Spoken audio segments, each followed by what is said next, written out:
বন্ধুরা, আমি প্রতি কুরবানিতে 2 থেকে 4টা গরু বিক্রি করি।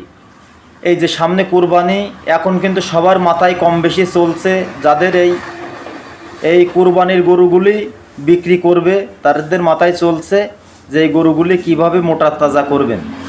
বন্ধুরা, আমি একটা সহজ প্রক্রিয়া দিচ্ছি আপনাদের, কিন্তু একটা নিষেধও করব আপনাদের একটি কাজ থেকে। বন্ধুরা, আপনারা কেউ ব্রয়লার ফিড খাওয়াবেন না কারো যুক্তিতে।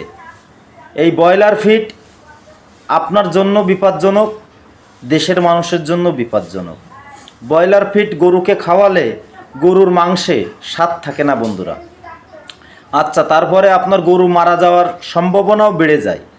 আপনারা ক্যাটল ফিড খাওয়াবেন, যে কোম্পানির খাওয়ান, ক্যাটল ফিড খাওয়ান, আপনার গরু সুস্থ, গরুর মাংসের স্বাদ এগুলো বজায় থাকবে। ঠিক আছে বন্ধুরা, তো সবাই ভালো থাকেন, সুস্থ থাকেন বন্ধুরা। আমার এই চ্যানেলটি নতুন, দয়া করে একটু সাবস্ক্রাইব করে দিবেন। আপনারা সবাই ভালো থাকুন।